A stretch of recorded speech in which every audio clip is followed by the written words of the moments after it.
Hello, my name is Emily Depew, and I am a member of the Dole Institute Student Advisory Board, the official student group of the Institute. Welcome to the Dole Institute of Politics, and thank you for attending today's program presented by the Department of Military History at the Command and General Staff College at Fort Leavenworth. The Dole Institute would like to hear from you about today's program. Please let us know your feedback by contacting us on social media or via email at doleinstitute@ku.edu. To view past programs, visit our online video archive at www.doleinstitute.org. A video of today's presentation will be available on our website soon. We would like to encourage each of you to consider becoming friends of the Dole Institute. Our friends help keep our programs free and open and support archive research and our student activities. Please contact us if you're interested. We have a great slate of programs covering both current events and historical topics this summer, including our summer discussion group on issues and opportunities related to the U.S.-Mexico border. You can find upcoming events on your program handout today, or grab a flyer listing all of our June programs on your way out. After the presentation, we'll have some time for audience to ask questions. If you have a question, please raise your hand and a student worker with a microphone will come to you. Please stand if you're able to and just ask one brief question. Before we begin, I'd like to remind you to please turn off your cell phones. And now, please join me in welcoming Director Bill Lacey.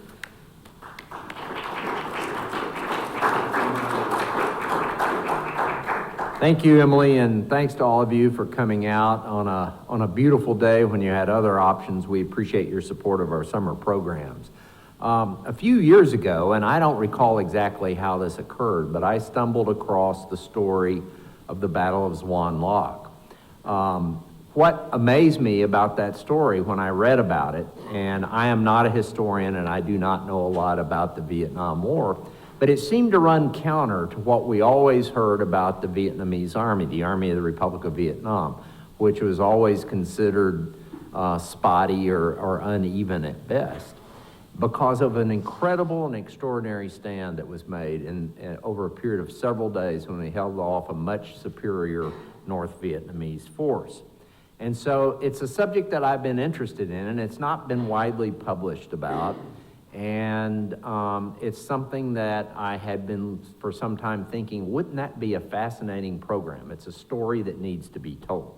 Well, let me shift gears just a little bit here and go to our speaker today, Jim Willbanks, Dr. Jim Willbanks. I first met Jim, I was telling him this before, it was on July 6th of 2011. And if you're wondering, how is his memory so good? It is not. I went back in my Outlook calendar. That is the first day that now Professor Emeritus Ted Wilson, who some of you may know, brought Jim in. And we sat together in my office. And that's where Jim proposed the idea of a military history series for the Dole Institute. And that's become the Leavenworth series, and I think we're about to finish our 5th year of that. And so this gentleman is the father of that series. And so many of you probably come to that every month here at the Dole Institute. It's been extraordinarily well received. And Jim Willbanks is the man we all have to thank for that. Now, he served in Vietnam and was an advisor to ARVN forces. And I believe you told me just a few minutes ago you were actually an advisor to the force that participated in Xuan Loc. So he has a fascinating perspective on this. And I just out of the blue about 2 months ago, I think, mentioned, Jim, you know, I've always wanted to have a program on Xuan Loc. Who could do that? And he said, well, I believe I could do that. And I said, okay, consider yourself in. So he agreed to come by and do this special program for us this afternoon. And I'm delighted that so many of you came out to take the opportunity to learn about this fascinating military history story. Please welcome Dr. Jim Willbanks. Jim? Thank you, sir. Thank you all for coming out, and I see some folks were here last week, so I guess it must have been not too bad. Welcome back. As Bill mentioned, he asked me to talk about the Battle of Xuan Loc. But in order to do that, we have to go back to 1973 to put this battle in the proper context in order to understand how remarkable the fight there was in terms of the performance by the South Vietnamese Armed Forces. And we have to go back to the Paris Peace Accords, which called for a ceasefire in place, which basically meant that the forces at the end of the Eastern Offensive owned the ground on which they occupied. We agreed to withdraw our troops within 60 days, and POWs from all sides were repatriated, and essentially for us, the war was over at that point. However, the peace accords did not address the 100,000 plus North Vietnamese troops that were left in the South when the ceasefire was called. Nevertheless, the U.S. forces would withdraw, and we began that process shortly after the signing of the accords. The last U.S. unit, the 1st Aviation Brigade, stood down on the 28th of March, and on the 29th of March, Military Assistance Command Vietnam, the senior headquarters, furled its flag, and the war was officially over for the United States, leaving only about 60 people in the Defense Attaché office in Saigon. While the war was over for the United States, it decidedly was not over for the Vietnamese. The ceasefire in place resulted in a war of the flags, where each side jockeyed for a position in order to try to occupy as much territory as possible. There was a four-power International Commission of Control and Supervision, which was known as ICCS, but more crudely known as I can't control shit. They had no authority to compel either side to do anything. They were absolutely powerless to watch this war continue. And as the war cranked back up, President Tu went to California to meet with Nixon. Nixon continued to make the promises that he had made all along. The United States would be there if North Vietnam violated the peace accords. In June, Kissinger and Le Duc Tho in Paris signed a document that became sort of tongue-in-cheek known as Son of Ceasefire, and it really wasn't worth the paper it was written on. The war continued. As for the other side, Le Duc, the General Secretary of the Lao Dong Party, sort of puts it succinctly here what their intent was. And that was to maintain the status quo until such time as they could increase their strength and position in the South and ultimately go back on the offensive. If you were here last week, we talked about the devastating losses that they took in 1972. So even though they occupied that terrain that was shown on the earlier map in the darker pink color, I'm sure it's another color, but it's dark pink to me, they're in a pretty debilitated state. So what will have to happen is they'll have to rebuild those forces. And in order to do that, they will launch a massive improvement of the Ho Chi Minh Trail. New roads, bridges, pipelines, way stations, and they will actually move the Ho Chi Minh Trail into South Vietnam from the normal traditional trail which ran through Laos and into Cambodia. And in June 1973, Congress mandated that the U.S. would cease bombing of the Ho Chi Minh Trail, and at that point, the North Vietnamese picked up their efforts, and as you can see there, 65,000 replacements moved down the trail in the first 6 months of 1973. So they are doing everything they can do to rebuild those forces that were attrited during the East Offensive in 72. Tu, from his perspective, issues the famous 4 no's. No communist activity in the South, no negotiations, no coalition government. More importantly, no surrender of territory to the North Vietnamese or the Provisional Revolutionary Government, the name of the National Liberation Front and their armed forces, the Viet Cong. And this is essentially an abrogation of the Paris Peace Accords by Tu. The last point about no surrender of territory will in the long run be one of the causes of South Vietnam's demise. The strategy will be to try to contain control over all territory and population within South Vietnam, while he improved and modernized the armed forces and continued the pacification effort in the countryside. The problem was, in order to try to maintain control over all South Vietnamese territory, he spread his forces thin, from the DMZ in the north to the tip of the Canal Peninsula in the south.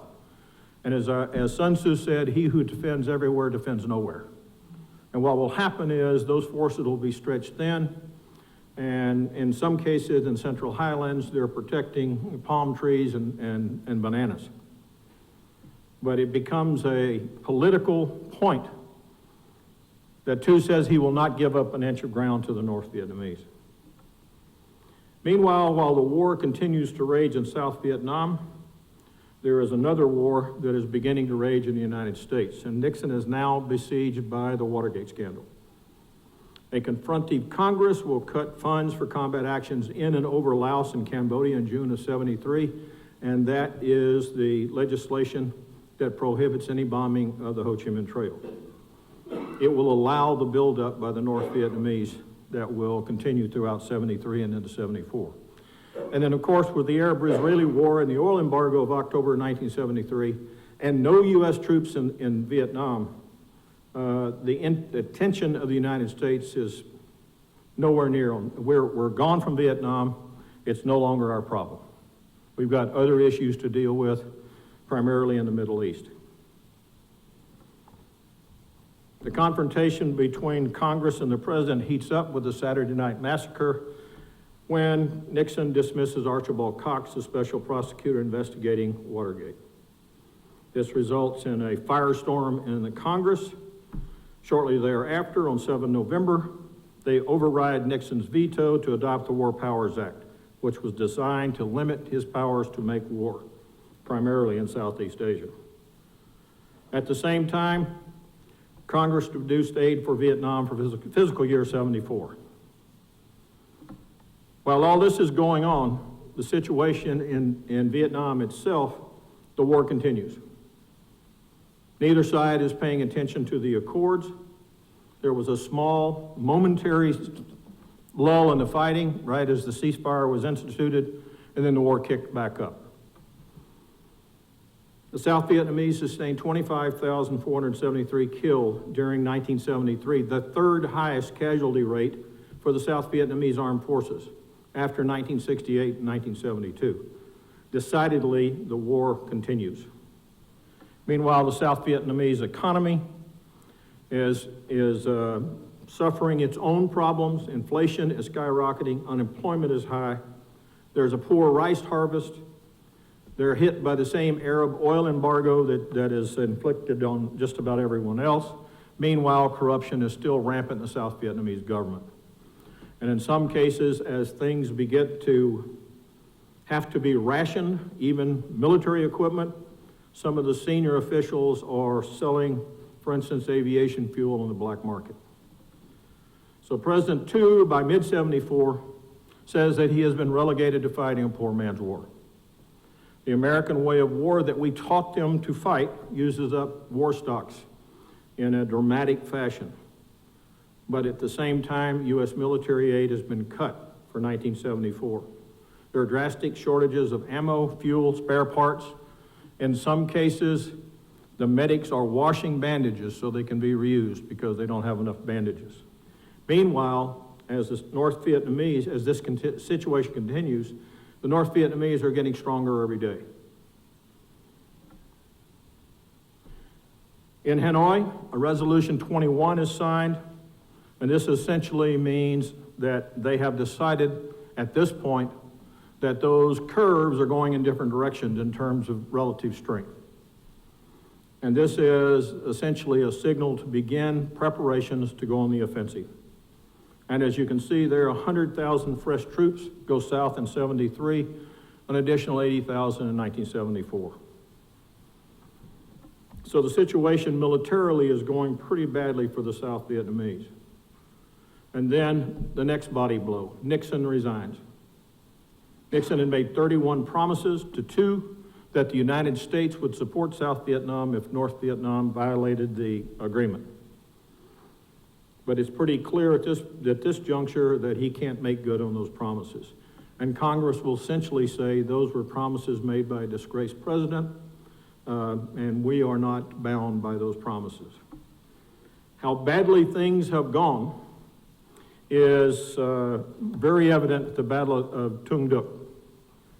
It was a town that was held by the airborne, the Vietnamese airborne, which arguably was the best force in the South Vietnamese Armed Forces. A division takes the town, the Army Airborne are unable to retake it after attempting in October, and essentially what this does, well, this will convince the North Vietnamese that it is now the time to go on the offensive in a large way.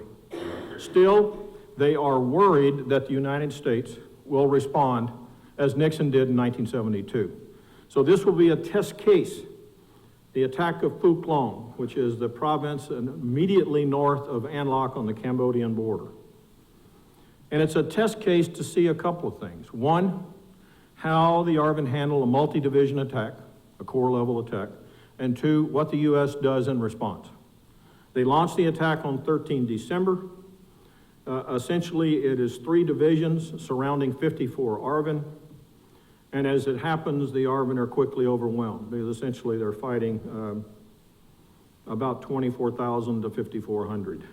The city falls on 6 January 75, and by the end of January, the entire province is in North Vietnamese hands. It's the first entire province to fall since Quang Tri fell in May of 1972. The U.S. does nothing. Moreover, President Ford does not even mention Vietnam in his State of the Union address on 15 January. Several days later, at a press conference, he says that he can foresee no circumstances in which the U.S. would become involved in combat in Southeast Asia. So the results of the fall of Phu Long is the North Vietnamese leadership is stunned. They're stunned, one, that the South Vietnamese fall so quickly, and two, that the United States does nothing in response. So at the 23rd plenum, they order a new offensive that is to set the preconditions for a final victory in the following year. It will be called Campaign 275. It will be planned by General Van Tien Dung, and its objective will be band me to it in the Central Highlands. And it is hoped that this operation will facilitate other operations, ultimately to take Pleiku, the most important city in the Central Highlands. President Tu, from his position, refuses to modify his strategy. His generals beg him to shorten his lines, to pull back, to defend the heartland of the country. But he still believes that the United States would rescue South Vietnam as it did in 72, excuse me. And it is clear that he is deeply in denial at this point. Gerald Ford, trying to make good on Nixon's promises, attempts to get additional funding for South Vietnam. He has this idea to send a bipartisan congressional delegation to Vietnam so they can see for themselves how bad things are, and then come back and convince their cohorts in the House and the Senate to increase funding for South Vietnam. This is a tactic that backfires in a drastic way. Bella Abzug ends up in a shouting match with President Tu at a state dinner, and essentially the conclusion by the CODEL is that no matter what the United States do, South Vietnam is in the process of falling. Shortly thereafter, the Democratic caucus in both the House and Senate vote to oppose any further aid to South Vietnam or Cambodia. And so while all the conflict over the military aid continues in Washington, the PAVN make final preparations for the commencement of Campaign 275. In late January, forces began moving into Darlac province. These forces include 5 main force PAVN infantry divisions, 15 regiments of other combat and combat support units, to include tanks, artillery, anti-aircraft, and associated support. It does not go well for the South Vietnamese. As one general said, flee, surrender, or die.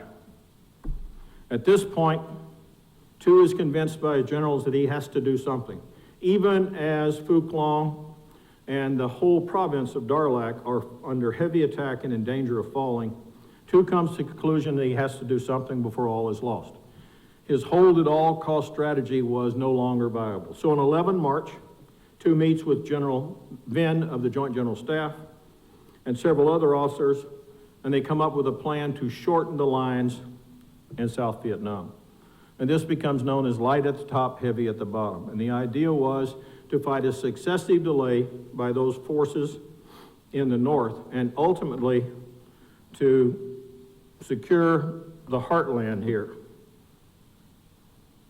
in the bottom half. This is no bad idea, because essentially half of his combat forces are protecting about 20% of his population as the forces are currently arrayed before this decision is made. The problem is it's too late. A lot of these forces are in contact, and as many of you know, one of the most difficult things to do is a withdrawal in contact. And this is going to be a disaster. In order to retake Darlac province, the two corps commander orders a withdrawal from Pleiku and Kontum. And the intent was to pull those forces back, move them along a logging trail, Route 7, to the coast, reconstitute forces, and then go back in and capture Bambi Tuit. The way that it was executed resulted in a disaster. The word was not given to the people, nor was it given to the militia. The ARVN just were given the orders to move south. They began to move out. This panicked the people and the militia, and what you ended up with was a fight along this one-lane road to get to the coast. And ultimately, it results in a rout. 200,000 troops and refugees spread along this road. The PAVN responds by moving forces in from the south and down from the north.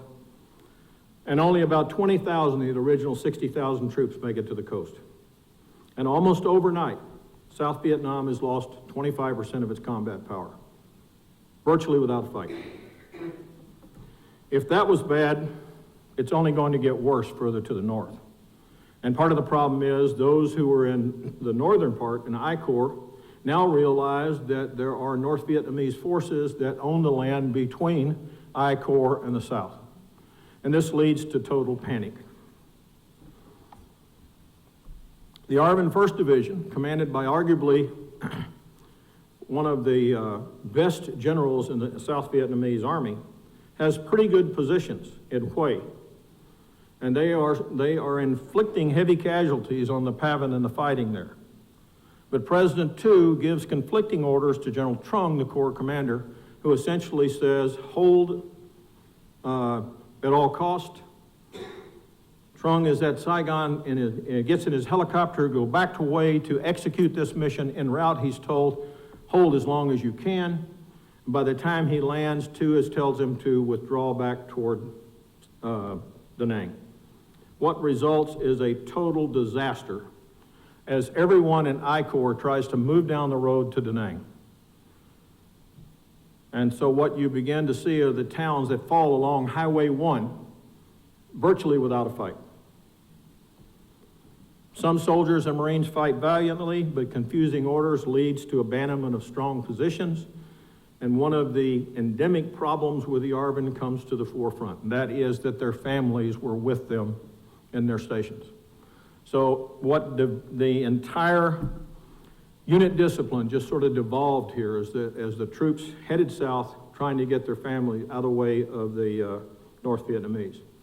And feeding this panic is the idea and memory of what had happened in 1968. In 1968, the North Vietnamese in VC had captured Hue and held it for almost 3 weeks. And in the process of pulling out of Hue, they massacred 2,800 people who were later found over the course of the next year in mass graves around Hue. And so this idea is that if you're caught by the North Vietnamese, you're going to die. And so, as you might suspect, total chaos reigns. They're all trying to get to Da Nang, which on a good day had about 300,000, and very quickly, about 2 million refugees from Quang Tri, Hue, and Quang Tin province, all clamoring to escape or moving down Highway 1 to the port at Da Nang. Essentially, the city falls in its own panic. When the North Vietnamese begin to shell the beach, abject panic sets in at that particular point, and the newsreels are horrific to watch as you see mothers throwing their children up to people on the ships because they can't get on board the ships themselves. At dawn on 29 March, as PAVN artillery shelled the city, the evacuation began. Thousands of soldiers and civilians died under the continuous artillery fire. Still thousands more drowned in the sea, trying to reach the safety of the rescue ships. So at this particular point, South Vietnam has now lost 50% of its combat power. And so now we see the domino theory, but it's in practice now, and the dominoes are these towns that fall, one after the other, most of them without much fight. One division, the 22nd ARVN, manages to hold on in Military Region 2, controlling Quang Nhân, Tuy Hoa, and Nha Trang, but eventually they are overwhelmed by the sheer numbers of the PAVN forces moving down Highway 1. South Vietnam tries to establish a new defensive line, as you see on the map. Ford is still sending letters to two promising U.S. support. Ford sends General Wyan, Sandy Wyan, the Chief of Staff of the Army, to make an assessment. He comes back and says they need $700 million just to hold what they got. Forget about retaking what's lost. Ford goes before a joint session of Congress. Two junior members of Congress walk out in disgust, and a week later, the Senate Armed Services Committee votes not to approve supplemental aid request for South Vietnam as requested. At this particular point, the other side has made the determination that they don't have to wait till 1976. It is time now for the knockout blow. The campaign plan they come up with will be called the Ho Chi Minh Campaign, in honor of essentially the patron of all Vietnam who had died in 1969. General Zung will be the commander, and he is ordered by the Politburo to make a great leap forward to seize a once-in-a-thousand-year opportunity to liberate Saigon before the rainy season. And essentially what this plan calls for is an encirclement of Saigon from all directions by 6 core organizations. The key one will come at Long Tan and Xuan Loc, where the 4th Corps will make the main attack. And this is key to opening the road then to Saigon itself. So this battle here is sort of the last defensive position before Saigon. And that's where this major battle will be fought 9 to 15 April. Xuan Loc was the capital of Long Con province. It sat aside a critical road junction of Highways 1, which ran from North Vietnam to Saigon, and Highway 20. It was 60 kilometers northeast of Saigon, and it was the headquarters of the 18th ARVN Division. On this map, Saigon is to the west of Bien Hoa, just barely. Commanding this division is General Le Man Dao. Very fiery individual, very high energy, very visible, a fearless commander who was beloved by his troops. Much more energetic. What makes him unique is that he was a general for the soldiers, and you didn't often see that in the ARVN. His division was a standard South Vietnamese division with 3 infantry regiments and associated combat and combat service support. It was headquartered in Xuan Loc, and the 3 infantry regiments were in positions surrounding the city. The 4th Corps of the People's Army of Vietnam was charged with taking Xuan Loc. It consisted of 3 divisions and would be joined by another division in the course of the battle. The 4th Corps commander was Major General Wong Cam, a long-serving veteran who had fought as a young man at the Battle of Dien Bien Phu. The mission for 4 Corps is as shown here: destroy the 18th ARVN, capture Xuan Loc, secure the strategic road junction, and continue the attack westward to Bien Hoa and ultimately to Saigon. And this attack by 4th Corps is really the linchpin of the Ho Chi Minh Campaign. And the plan was as shown here. The 341st Division would attack down Highway 20. The 6th Division would come up from the south, and the 7th Division would make the main attack essentially astride or at least adjacent to Highway 1. The general Le Man Dao made a couple of key decisions. He first decided that he was going to evacuate the civilians out of Xuan Loc. So by road, by helicopter, any way they could go, he moved the civilians, including the families of the soldiers, to the safety of Saigon, the relative safety of Saigon, as it turns out. This had a major impact on the fighting to come. Additionally, he believed the enemy would concentrate its initial artillery barrage on the center of the city, so he further dispersed his troops so they wouldn't provide easy targets for the North Vietnamese gunners. At the same time, he used his artillery, 24 105 millimeter guns and 12 155s, to form what he called meat grinders, by pre-registering the guns on all identified likely avenues of approach. The attack itself began at 5:40 on 9 April with a massive artillery barrage, and as it turns out that General Dole was quite prescient, most of the artillery falls on the city center. One of the first structures hit was General Dole's house, a very simple house in the center of Xuan Loc, and for an hour and a half, the North Vietnamese guns pounded Xuan Loc to rubble with over 6,000 rounds. At 6:40 hours, 2 red flares were seen over the city. On that signal, the North Vietnamese artillery barrage was lifted, and the North Vietnamese tanks and artillery surged forward in a ground attack that quickly degenerated into a pitched battle as Dow and his men threw back assault after assault.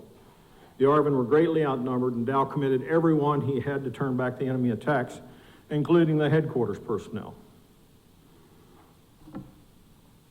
Under his leadership, they are able to turn the attacks back, and in fact, on 10 April, Dow orders a counterattack.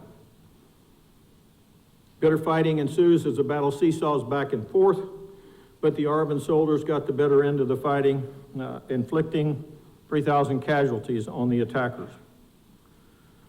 The Joint General Staff, realizing the criticality of this battle, then commits 2 brigade-sized units as reinforcements, the 3rd Armored Cavalry Brigade and the 1st Airborne Brigade. This was part of the National Strategic Reserve. General Dow was overjoyed to receive these troops, and he immediately inserted them into the battle. The North Vietnamese saw that new forces added to the battle, and they ordered in reinforcements of their own. This battle continued to rage all around the city. In one battle, 2 infantry companies from the 18th ARVN's 52nd Regiment, a regiment that I was an advisor to, held out against 2 enemy regiments in fighting that degenerated into hand-to-hand combat. The fighting continued almost day and night. The North Vietnamese committed a number of tanks in which the South Vietnamese promptly destroyed with M72 laws. General Dow was all over the battlefield, directing the fight and calling in airstrikes and rallying his men. However, the battle begins to change because on 20 April, the 325th Pavan Division arrives in the AO, the area of operation. The outnumbered 18th ARVN had held its own for nearly 2 weeks, inflicting 8,000 casualties on the enemy and destroying over 40 tanks. However, the division had been greatly weakened by the fighting, and the insertion of this additional division turned the tide. Saigon did not want to lose the 18th ARVN in toto, so the order was given to break contact and withdraw to a new defensive line to the west at Bien Hoa. Some troops were evacuated by helicopter, but most had to take their way west on the road. Brigadier General Dow marched along the road with his soldiers and directed a masterful and orderly withdrawal as the North Vietnamese pushed them westward toward Bien Hoa and Saigon. This had been a great battle. The ARVN had held off 3 divisions for 2 weeks, primarily due to the inspirational leadership of Brigadier General Dow. In the end, however, sheer numbers prevailed. The battle for Xuan Loc proved to be the last major battle, and the Pavan moved quickly on the few remaining ARVN positions guarding the approaches to Saigon. There were several pitched battles as the North Vietnamese approached Saigon, but the die was cast, and the North Vietnamese advanced toward Saigon and continued without let-up. President Tu realizes the situation is now completely gone. On 21 April, he goes on TV, vilifies the United States for failing to provide the support promised by Presidents Nixon and Ford, closes his address by announcing his resignation from office. He is replaced by the aged and ill vice president, an 80-year-old gentleman who is not up to the job, and ultimately he will step down as well within a couple of days. The final blow for South Vietnam comes on 23 April when President Ford announces in a press conference at Tulane University that the United States was finished with the war in Vietnam. There was not going to be a last-minute rescue by the U.S. The South Vietnamese were truly on their own. On 27 April, the PAVN forces had completely surrounded Saigon. President Hung steps down. General Min takes his place. General Min had been involved in the coup against President Zim in 1963. It was thought that he might be able to make a deal through his contacts with the other side. The situation is too far gone for that. On 29 April, the PAVN began to rocket Tan Son Nhut Air Base, and the runway is closed. 2 young Marines are killed by the rockets on the 29th, and it becomes clear at that point that any evacuation of Americans and other foreign nationals, as well as South Vietnamese who had worked for the Americans, will have to be by rotary wing because there's shelling continues on the airfield at Tan Son Nhut. The first Marine helicopters will land at 15:06 on the 29th, and they began to evacuate U.S. and South Vietnamese from the embassy, the DAO compound, and several other places around the city. Ambassador Martin departs on a helicopter at 5 o'clock in the morning on 30 April with the American flag tucked under his arm. The last helicopter lifts off at 7:35. There are still approximately 420 Vietnamese who had worked for the U.S. and were at peril, were left behind waiting for helicopters that were never coming. Ultimately, at 10:24, President Min announces the unconditional surrender of the Republic of Vietnam. By noon, Dung's tanks from the 2nd Army Corps rumble through the outskirts of Saigon, roll into the city center unimpeded, followed by open trucks of heavily armed and cheering PAVN soldiers. One column of tanks rolls down Tung Nhat Avenue, across Conley Boulevard, and through the gates of the presidential palace, and the war is over. South Vietnamese, the Republic of Vietnam, is no more. General Dow, on 30 April, is at the National Military Cemetery when the government in Saigon surrenders. He dons civilian clothes and escapes through Can Tho in the Mekong Delta, trying to link up with 4 Corps headquarters, hoping it and other ARVN units would continue to resist. When he reaches Can Tho, he discovers that the 4 Corps commander and several of his officers have committed suicide. At that particular point, he turns himself in.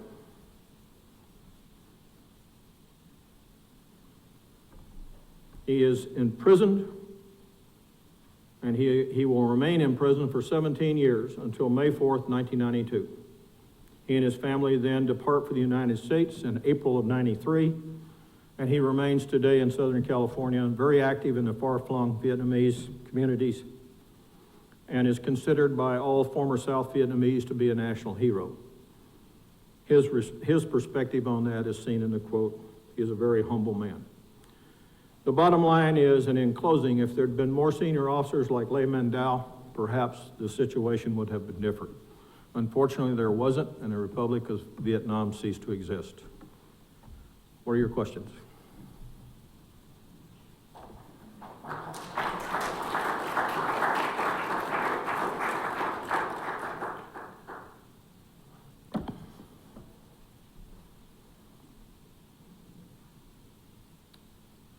This is very good. Can you hear me? Very good presentation, and your PowerPoints are excellent. You served in Vietnam? I and did. How long were you there? And have you, I assume you've kept in touch with General Dow over the years? I haven't actually talked to General Dow, but I have talked to his daughter, and we discussed perhaps writing a biography. But he's pretty close to 90 now, and I'm not sure that's on his radar scope. We're still in discussion, but I'm not sure anything will come of it. His story should be told. He was quite a soldier. I did not know him well. He actually came to the division as I was leaving. I had worked with all 3 regiments in the division as an advisor. And the problem was, and this is true for, at least from my perspective, for the ARVN writ large, is the combat performance was uneven at best. So you had people, you had some like General Le Man Dow on one end who were brilliant leaders, and then you had some who were mediocre, and then you had many who were absolutely horrible. And therein lie the problems. And the ones who were the worst leaders were the ones whose units fell apart in '75. And in many cases, some of those officers got on helicopters and abandoned their troops and went to Saigon. Yes, sir.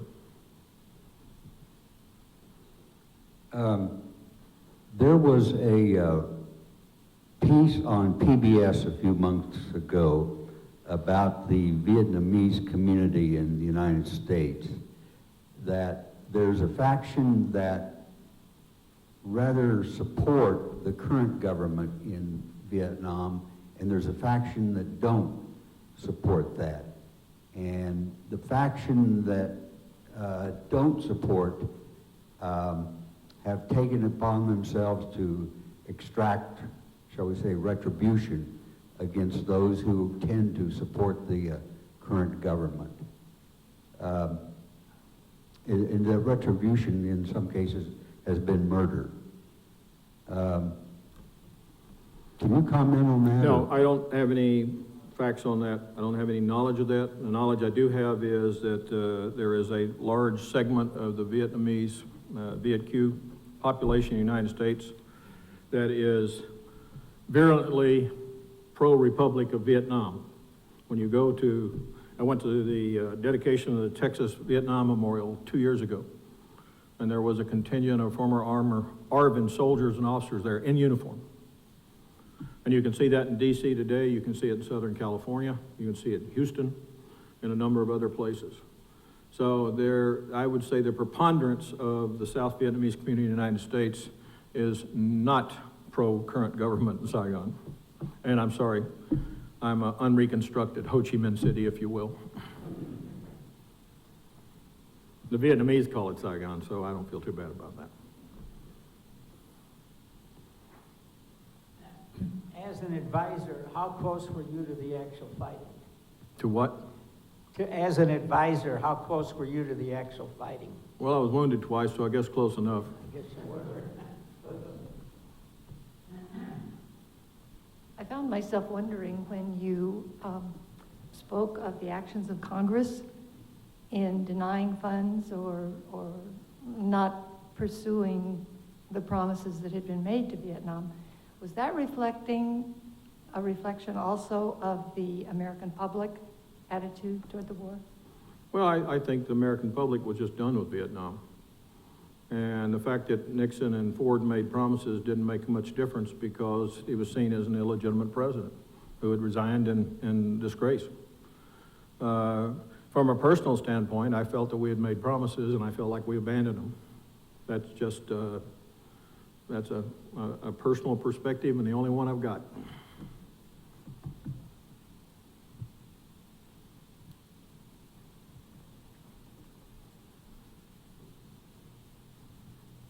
Do you think the reporting by the journalists in South Vietnam adequately and accurately informed the American public about the progress of the war and what was really happening? Well, I think the press owns part of the problem for the outcome, but I also think the military does as well. The administration and the military made a conscious decision to be less than forthright with the American people. It resulted in a credibility gap that by the time 1968 and the Tet Offensive came along, it only added to the velocity of the ire among the American public. And I think when you make a decision to be less than honest, pretty soon, to mix a metaphor or two, those chickens come home to roost, and they did in this case. And you know, we could have all kinds of discussions about whether the media drives opinion or reflects opinion, but we don't have time to do that here. Let me say a few things. How many of you here in this room served in Vietnam? Let me see you raise your hand. Okay. I actually was back in Saigon 7 years ago, and as you mentioned, it's Ho Chi Minh City, but on the marquee of the buses going to downtown, it's called Saigon. If I tell you I was in Saigon for 2 years, 56, 58, what do you think I was doing there? I would assume you would be an advisor or be in the MAG, that's all I know. My father worked for USAID, which was USOM at the time. I was in the 8th and 9th grade. My general question, I don't know if you can answer this. Your experience in Vietnam and what you've told us today, and the fact that the United States basically left them on their own, but we had previously given them all kinds of equipment and training and whatnot. How do you think that relates to what's going on currently, for instance, in Afghanistan and Iraq, where we trained people and then left, but they have certain things available to them, and did the South Vietnamese, they had what was left of what we gave them, but then they kind of, I guess, began to run out of equipment. What do you think is the situation now, say, in Afghanistan? Well, they own part of that as well. When I talk about generals selling war material on the black market, you're sort of imposing your own friction on the situation. So the corruption always had something to do with that. We left them a lot of equipment that when Saigon fell was in warehouses. So we helped make the People's Army of Vietnam the best equipped army in Southeast Asia. I was in Saigon last month. It was still hot. And it was Saigon, and everybody calls it that. It does not look like the revolution that perhaps Ho Chi Minh expected. Yes, sir. What is the situation in Vietnam now today? Is there just one Vietnam, or is there a North and a South? And if so, how did they determine the dividing line? Well, it's not divided, it's one country. Is it all considered communist? Yeah, it's controlled from Hanoi. Okay. Still the Lao Dong Party, still the Politburo. There was an election in '76. It was mandatory to vote, and essentially they voted in to accept the Constitution of the Socialist Republic of Vietnam. It is a one-party state. They control the media. Every time I go back, though, it's less oppressive than it first was when I went back in 2005, and I've been back, I think, 6 times now. It is hard to let it go sometimes. But when I was there 7 years ago, I met a waiter at an outdoor restaurant. He was from the North, and he admitted, and I think you will admit, that people from the North have a different dialect than the South. Yes. And in the South, they are discriminated against. They can't get work as well as people from the South. Yeah, I had a hard time hearing you there, but there are 2 different dialects. It's noticeable, but doesn't stop them from communicating. But it was pretty clear in '75 that the Northerners were in charge. And if there were Southerners, it was Northerners who had been in the Lao Dong Party in the North. And of course, they admitted later that the idea that the National Liberation Front was an independent organization, they said, of course, that they controlled it throughout the war, which isn't hard to figure out. Tom, you raised your hand earlier and then put it back down. Oh, yes, yes. I don't know if you covered this somehow already, but as you described this progress of the North Vietnamese Army southward into Vietnam, there must have been tens of thousands of armed soldiers who surrendered or were captured, and in spite of their flight. And you did say that 2,800 were executed at Hue, but I wondered what happened to those tens of thousands of armed soldiers who fell into northern hands.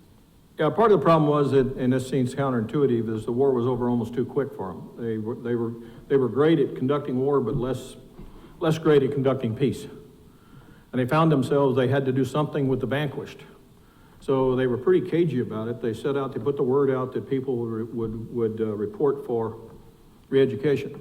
So the soldiers and the junior NCOs and no one from the Marines or the Airborne, because they were strategic reserve, considered to be pretty hardcore. They were invited to come in with provisions and clothing for 3 days. And then the next level was invited in for 7 days. And then the next level of rank for 10 days. And then the field grades and all of the senior officials showed up, and they were put on trucks and taken outside of town to what were called the new economic zones. And in General Dow's case, he was in prison for 19 years.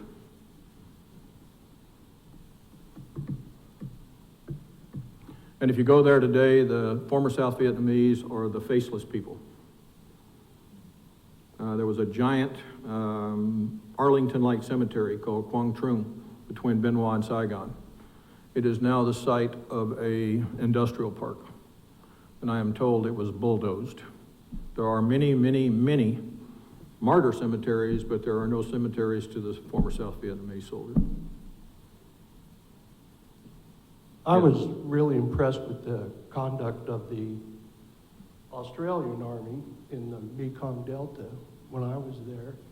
And my question is,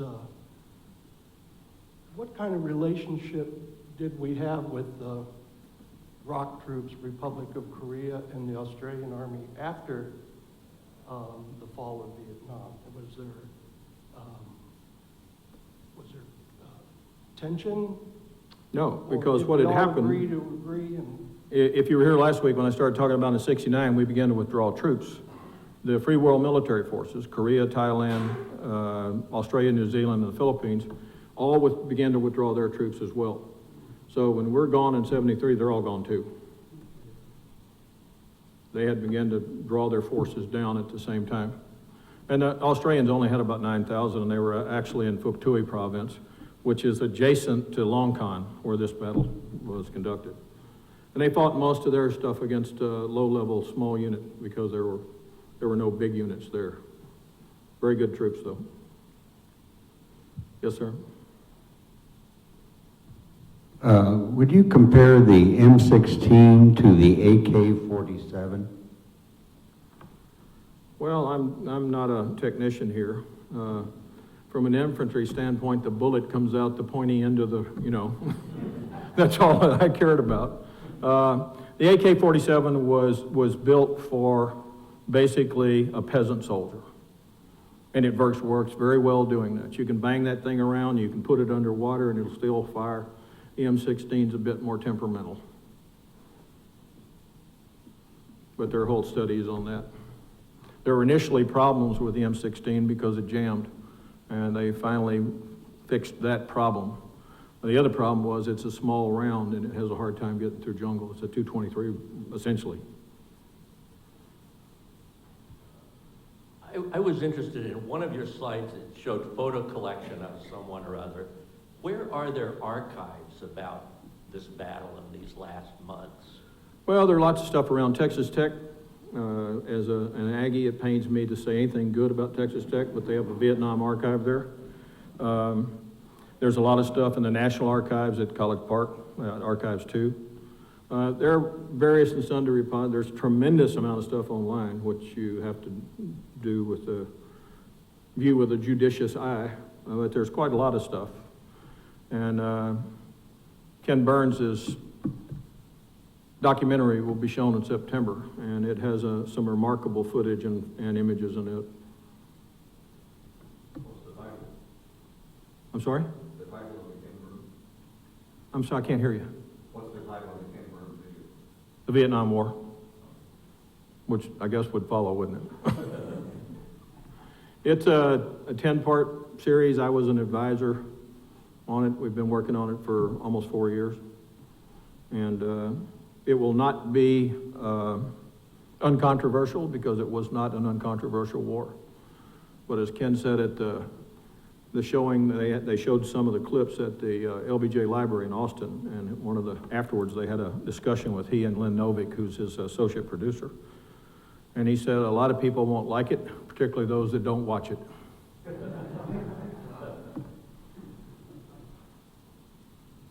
Yes, ma'am. I am here and feeling this very emotionally because for nearly 40 years I've had a very close relationship with people from the Vietnamese community who settled in Wichita right at the time they were coming into the country. Some of the children were boat people, some of these youngsters that became my godchildren, and they're still in my life. And their children now have sort of become like my grandchildren. But what I want to share with you is that one of the young people, even though she was a freshman in high school, had been chosen to represent Kansas in history competition. And so my husband and I were living in the Washington, D.C. area at that time. And she and her partner came for that national competition that was mostly seniors from around the country. And I took them to see the Vietnam Memorial, and afterwards asked them what their impression had been.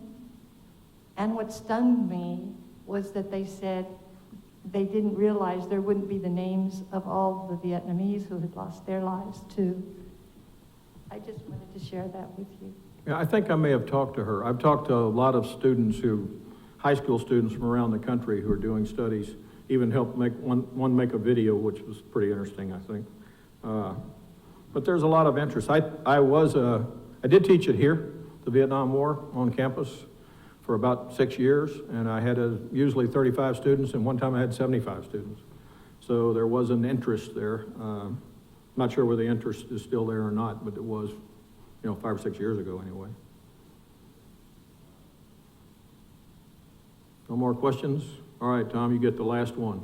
I have one.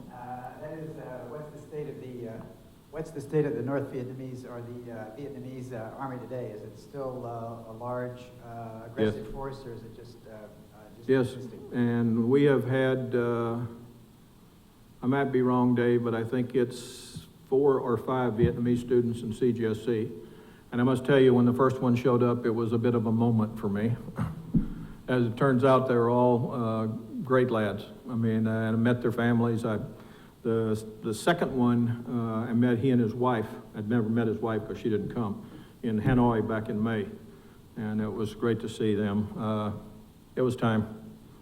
I finally figured after I first went back in 2005 and wandered all over Vietnam with my brother in Trail, who was in high school when I was in Vietnam, that I sort of came to the accommodation that Vietnam's a country and not a war. So if you haven't been back and you have an inkling to go, it's a great place to visit. So, thank you all for coming. Appreciate it very much.